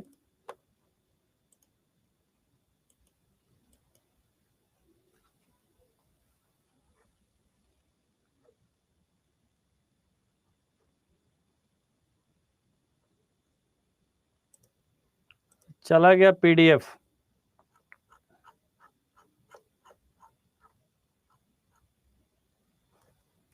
इतना बेचैन रहिएगा तो कैसे होगा, थोड़ा ध्यान से सुनिए तो सही हम कहना क्या चाहते हैं।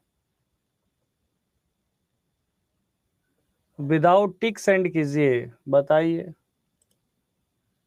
एक से काम नहीं चलता है।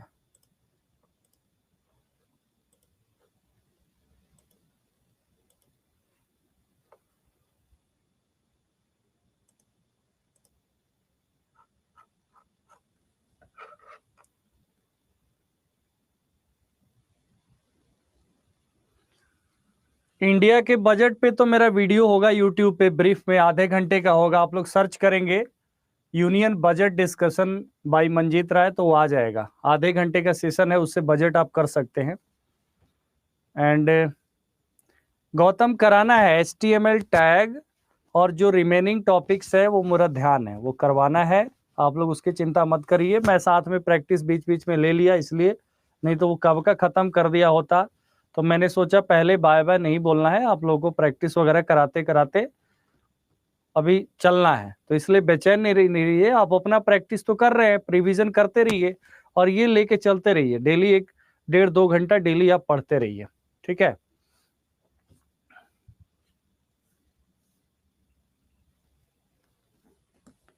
कुछ भी रह जाएगा तो विल स्टार्ट नेक्स्ट।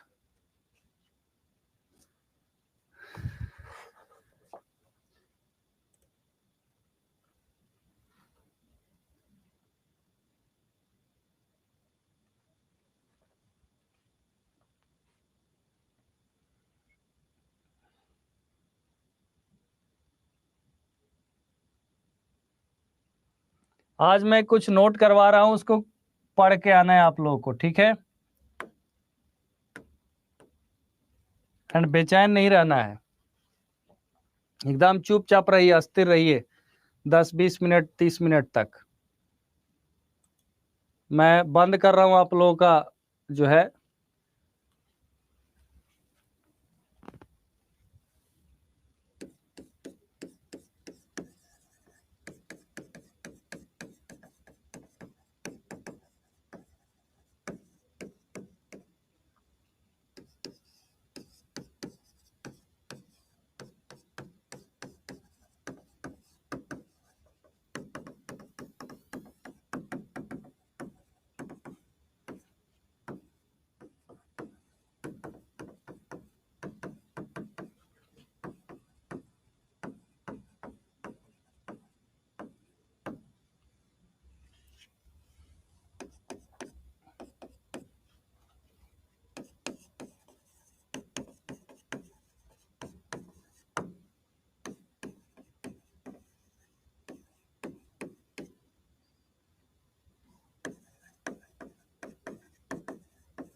ये दिखा क्या?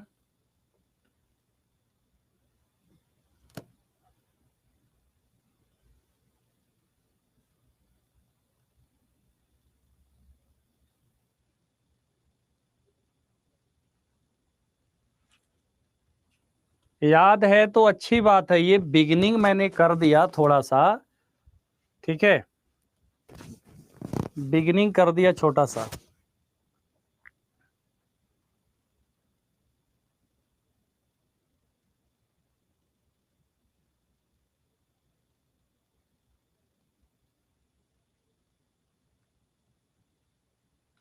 डॉक्टर वाला लिखावट नहीं है, वो आपको दिख जाएगा जब आप पीडीएफ में पढ़ेंगे, तो यहां पर साफ साफ दिख रहा है। यहां देखिए लिखा हुआ है 50वें मुख्य न्यायाधीश अभी वर्तमान में है, chief justice of India justice D Y Chandrachud है। President of world bank Ajay Pal Singh Banga है। विश्व बैंक के प्रमुख वित्त सचिव अभी भारत के टीवी सोमनाथ हैं।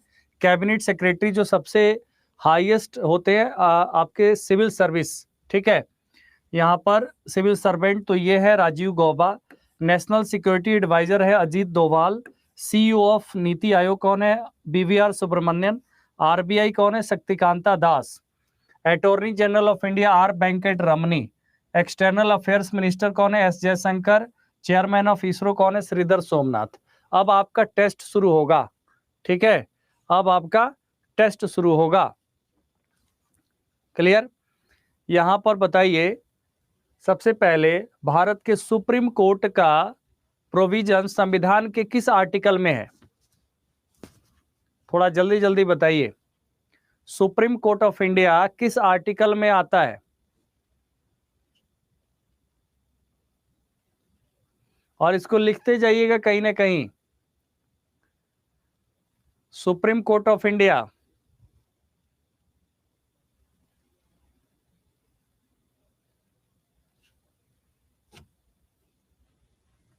जल्दी जल्दी बता देता हूं, supreme court of India article 124, article 124 में सुप्रीम कोर्ट के गठन का प्रावधान है, ठीक है।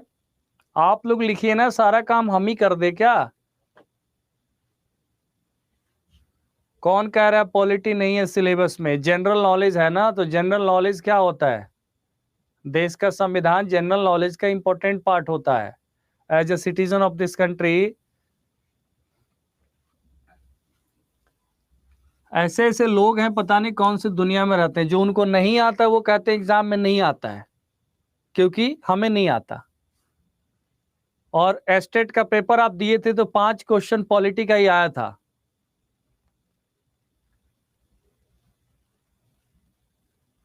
याद है क्या क्या आया था? क्वेश्चन याद है या बताना पड़ेगा?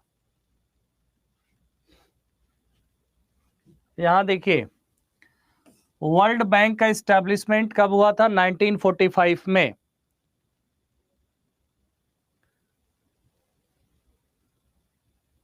वर्ल्ड बैंक का हेडक्वार्टर कहां पर है? वर्ल्ड बैंक का headquarter Washington DC. Washington DC US में वर्ल्ड बैंक का हेडक्वार्टर है। डिटेल बाद में मैं कराऊंगा, थोड़ा सा मैं आप लोगों का टेस्ट ले रहा था।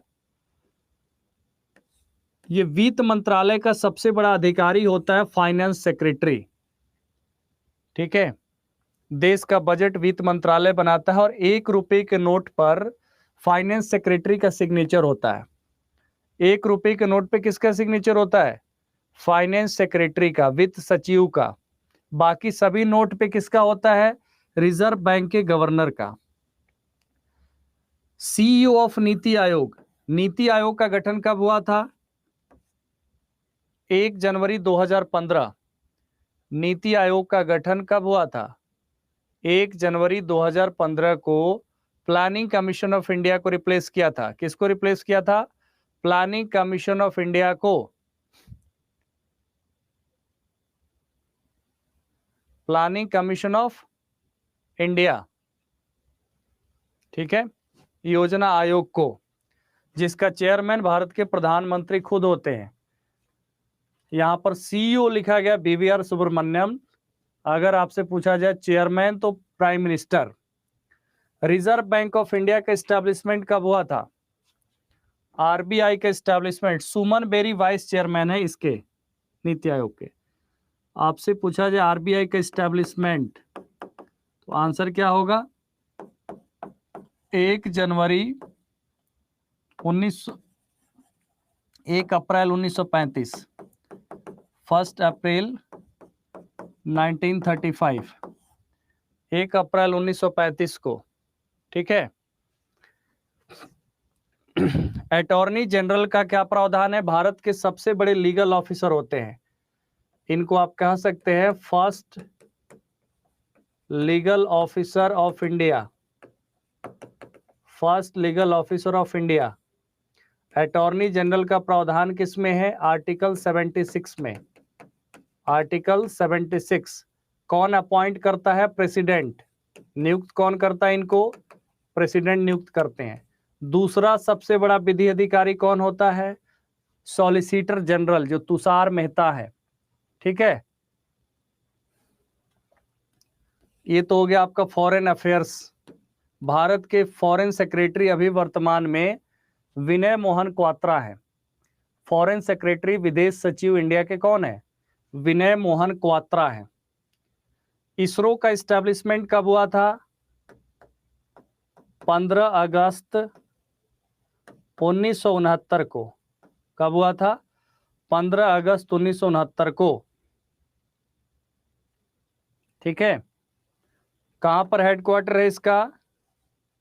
बेंगलुरु में। बेंगलोर में इसका हेडक्वार्टर है। क्लियर?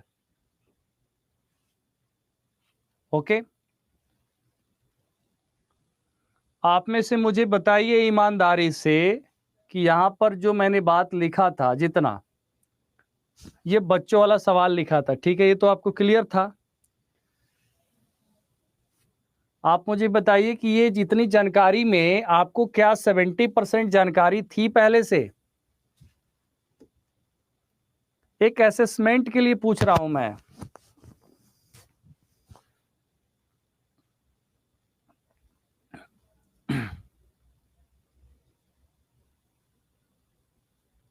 Seventy percent. तो जिसको 70% पता है, इसका मतलब आपने मेहनत किया है। और जो लोग 70% नहीं पता था, इसका मतलब है वो लोग मेहनत नहीं किया है।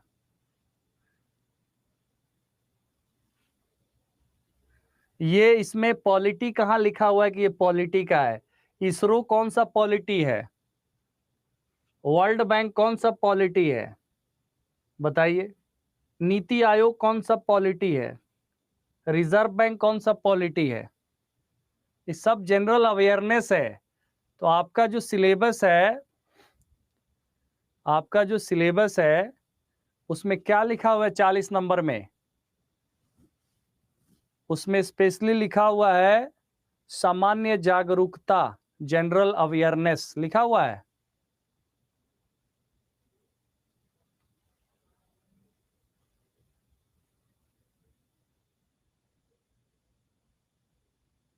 लिखा हुआ है ना, एक इंपॉर्टेंट सेगमेंट है, इसी को जनरल अवेयरनेस कहा जाता है। आपसे पूछ लिया जाएगा कि भाभा एटॉमिक रिसर्च सेंटर का एस्टेब्लिशमेंट कब हुआ था? आपसे पूछा जा सकता है डीआरडीओ की स्थापना कब हुई थी? आपसे पूछा जा सकता है अग्नि 5 की मारक क्षमता कितनी है? What is the range of अग्नि 5 मिसाइल? आपसे पूछा जा सकता है सतीश धवन स्पेस सेंटर कहां पर है? आपसे पूछा जा सकता है विक्रम साराभाई स्पेस सेंटर कहां पर लोकेटेड है?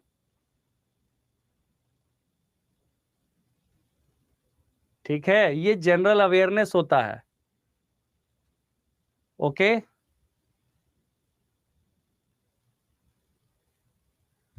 श्रीहरिकोटा है आंध्र प्रदेश के नेल्लोर डिस्ट्रिक्ट में। नेल्लोर एक डिस्ट्रिक्ट है, बेंगलोर जाते हुए हम लोग को मिलता था रास्ता में। जो लोग बेंगलोर पढ़े होंगे या गए होंगे उनको पता ही होगा।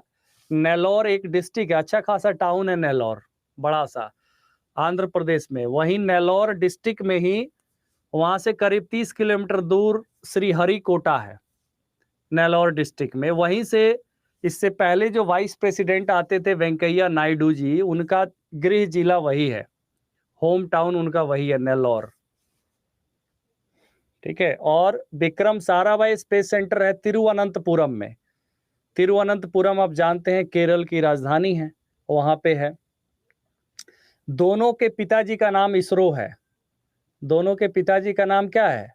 इसरो है। इसरो के अंदर ही दोनों काम करते हैं। Chief election commissioner Rajiv Kumar है, Shashi Ranjan ji, chief election commissioner. मुख्य निर्वाचन आयुक्त कहा जाता है। निर्वाचन आयुक्त का जो आर्टिकल आता है 324, चुनाव आयोग, किसके पिता इसरो हैं? विक्रम साराभाई स्पेस सेंटर का और सतीश धवन स्पेस सेंटर का। दोनों स्पेस सेंटर किसका है? इसरो का ही तो है।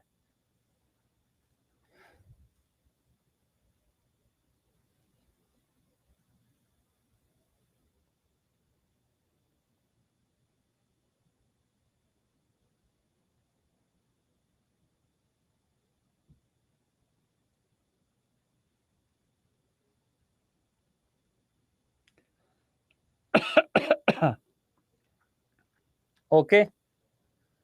नासा दादा नहीं कह सकते, अपने भारत का है तो भारत का ही अपना ही मजबूत है। नासा को हम किसी दिन पीछे छोड़ देंगे? नासा अमेरिका के स्पेस एजेंसी है, नेशनल एरोनॉटिकल स्पेस एडमिनिस्ट्रेशन। 1954 में स्थापित हुआ था नासा। अगर मुझे गलत नहीं हूं तो शायद 1954 ही है, बट लंबा टाइम हो गया।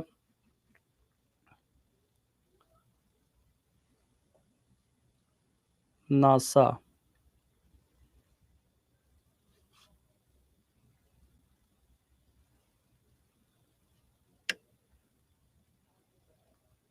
1958, नॉट 54, सॉरी, 1958 में। मतलब आप उसको ऐसे याद रख सकते हैं कि भारत में जब डीआरडीओ की स्थापना की गई थी ना, DRDO, defence research and development organisation, जो मिसाइल बनाने का काम करता है इंडिया में, डीआरडीओ, दिल्ली में हेडक्वार्टर है। डीआरडीओ उसी साल स्थापित हुआ था जिस साल नासा स्थापित हुआ था, 1958 में।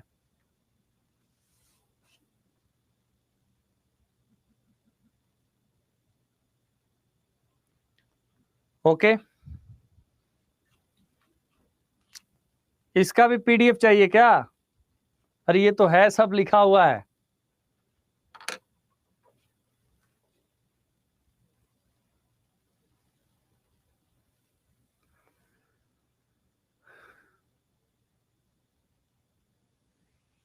बेसिक जानकारी पढ़ना है आपको, बहुत डेप्थ में नहीं पढ़ना है। बेसिक अवेयरनेस से आपसे क्वेश्चंस पूछे जाएंगे। एक आइडिया लगाने के लिए मैं आपको बता रहा हूं। जैसे सूचना का अधिकार कानून क्या है, आरटीआई के बारे में आपको जानकारी है कि नहीं है? Right to information. Right to information का मतलब होता है 2005 में बना था, और जिसका इंप्लीमेंटेशन करता है central information commission. Central information commission क्या होता है? केंद्रीय सूचना आयोग। केंद्रीय सूचना आयोग भी 2005 में स्थापित हुआ था। ठीक है, 2005 में स्थापित हुआ था। एंड सबसे बड़ा अधिकारी होता है वो भारत का सूचना अधिकारी, उसको हम कहते हैं चीफ इंफॉर्मेशन कमिश्नर, केंद्रीय सूचना आयुक्त। अभी वर्तमान में यशवर्धन कुमार सिन्हा भारत के सूचना आयुक्त हैं। यशवर्धन कुमार सिन्हा भारत के सूचना आयुक्त हैं। ठीक है। एंड G20, बिल्कुल G20 के आपको थीम याद रखना है। G20 में कौन कौन से कंट्री हैं वो याद रखना है। ठीक है। जैसे दुनिया के सबसे बड़े औद्योगिक देश हैं उनको G7 कहा जाता है। उसको याद रखने का मैं ट्रिक बता देता हूं आप लोगों को। दुनिया के सबसे बड़े औद्योगिक देशों का समूह है G7। G7 में कौन कौन सा कंट्री है? Canada, France, Germany, Japan, Italy, USA, UK, ये G7 कंट्री है। 7 जो देश है ये G7 है, ठीक है। And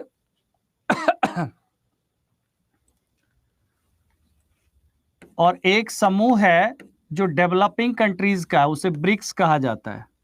Brazil, Russia, India, China, south Africa, ठीक है, समझ गए। तो ये 7, ये मतलब G7 प्लस ब्रिक्स कितने हो गए? 12 कंट्री हो गए। इसमें एक जो होता है यूरोपियन यूनियन होता है, जिसको एक माना जाता है, European union, European central bank. तो 12 प्लस 1 कितने हो गए? 13। तो मात्र 7 और जो होते हैं वो डिफरेंट कंट्रीज हैं, जहां से इतना इंपॉर्टेंट चीजें नहीं आता है। अगर आप यहां ध्यान रखेंगे कि G7 प्लस ब्रिक्स मतलब दुनिया के डेवलपिंग कंट्री और advance country, advance economies of the world combined together G20 कहा जाता है। G20 means 19 country plus EU, दोनों को मिलाकर G20 समूह बनता है। कलेक्टिवली करीब करीब दुनिया के 90% जीडीपी को रिप्रेजेंट करता है। जब 90% जीडीपी को रिप्रेजेंट करेगा, इसका मतलब है कि ये अपने आप में पूरी दुनिया है।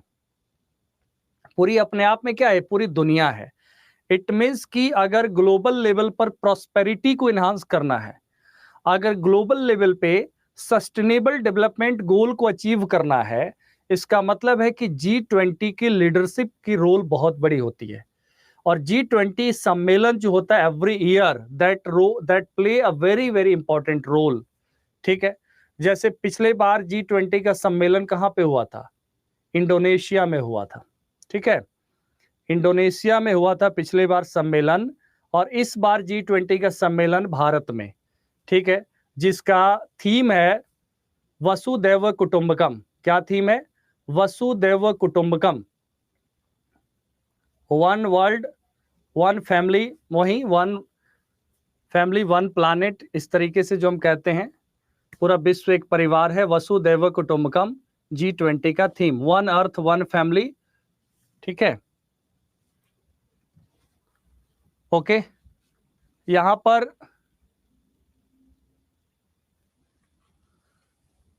ऐसे ऐसे बहुत चीजें हैं जो आपको बताने हैं। ये तो मैंने आप लोगों की थोड़ी सी जानकारी ली कि कैसे आप लोग कहां तक इस चीज को अंडरस्टैंड करते हैं, because you people are from exclusively from the technical background.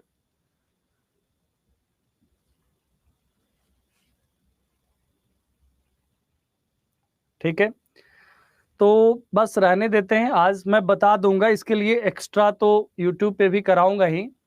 Taylor नहीं था एक्चुअल रूप से, तो मैंने थोड़ा बहुत आपको बताया। एक सिस्टमेटिक बताऊंगा एक तरफ से, तो थोड़ा सा टॉपिक वाइज लेके चलूंगा ना। ये है कि मैं अगर 100 क्वेश्चन लिख दूं तो ये मान के चलिए कि उसमें से क्वेश्चन आ जाएगा। अभी कहना मुश्किल है ना कि 10 आएगा, 5 आएगा, 20 आएगा, बट आ जाएगा। ये वर्षों का अनुभव है।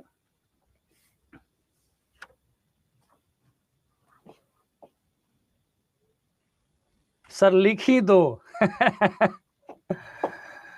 ऐसा नहीं है।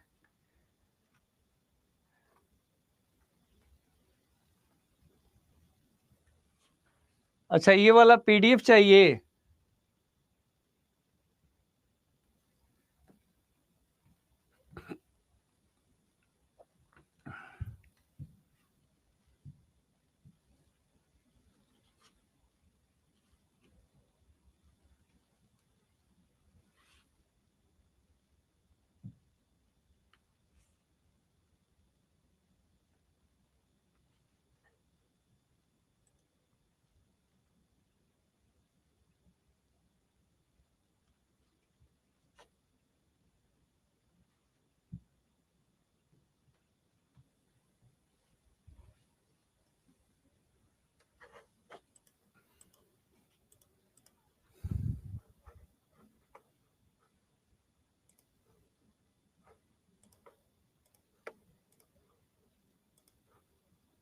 लीजिए।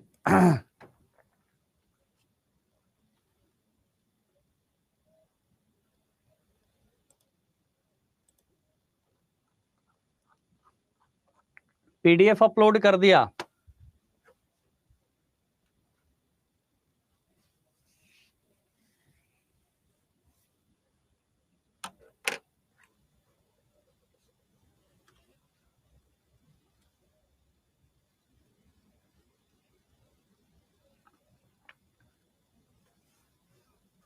एक आइडिया मिल गया होगा कि कैसे क्वेश्चंस आते हैं, ठीक है। मतलब जनरल अवेयरनेस का, मैं ये नहीं कह रहा कि हिस्ट्री का, पॉलिटी का, ज्योग्राफी का, वो सब तो है ही है। एक जनरल अवेयरनेस के जो 8-10 क्वेश्चंस आएंगे ना, जो स्टैटिक जी के, जनरल अवेयरनेस टाइप के, वो इस तरीके के क्वेश्चंस होते हैं, ठीक है। और बाकी कॉन्स्टिट्यूशन से, आर्टिकल से क्वेश्चंस पूछे जाएंगे, राष्ट्रपति के बारे में थोड़े बहुत, राष्ट्रपति की सैलरी, सैलरी नहीं पूछा जाएगा, मतलब उससे संबंध में थोड़ा टफ क्वेश्चन, ठीक है। चीफ जस्टिस ऑफ इंडिया के रिगार्डिंग ऐसे ऐसे क्वेश्चंस होते हैं जो ज्यादा मुश्किल नहीं होते हैं। एंड इकोनॉमिक के क्वेश्चंस, बाकी तो